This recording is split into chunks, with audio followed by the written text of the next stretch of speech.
The Happiness Code by Domonique Bertolucci. Preface. Have you ever wondered why some people seem really genuinely happy and yet others experience a near constant state of stress, frustration, or disappointment? Why does happiness come so easily to some people? And how can you make sure it comes easily to you? Happiness begins with a choice. So many people are waiting to feel happy. They think they will be happy when they've done this or achieved that. But the truth is, enduring happiness is not a result of the things you've done, but the person you've chosen to be.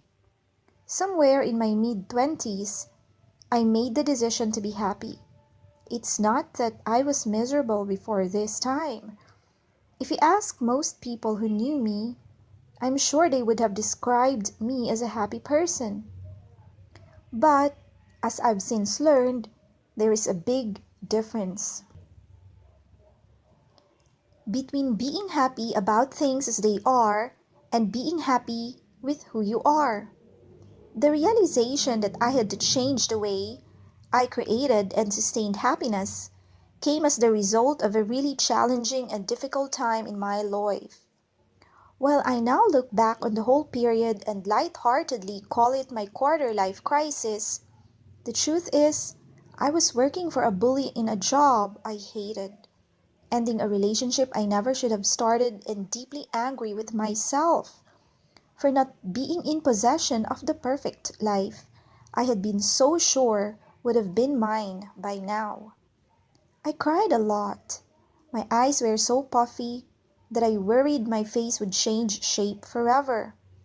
I remember thinking, I'm sure there is a great learning experience hidden in all this pain and heartache.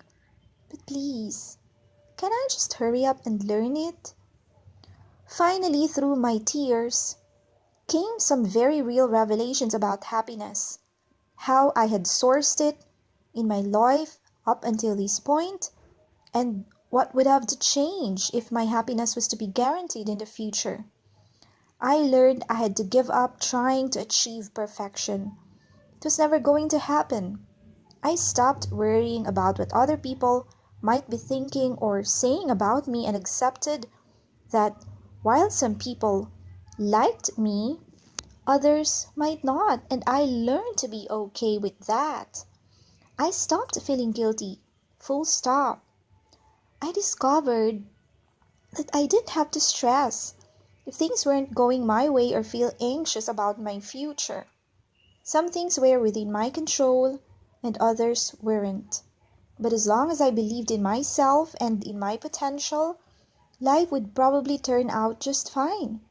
I let go of the expectations I held of the people around me. They no longer angered or frustrated me, nor did they have the power to hurt me. I learned that it was no more my place to judge them than it was theirs to judge me. I found the courage to pursue my dreams and the commitment to see them through. But I realized that even if I had goals for the future, I could still enjoy each day for what it was, appreciating all the good that was already in my life.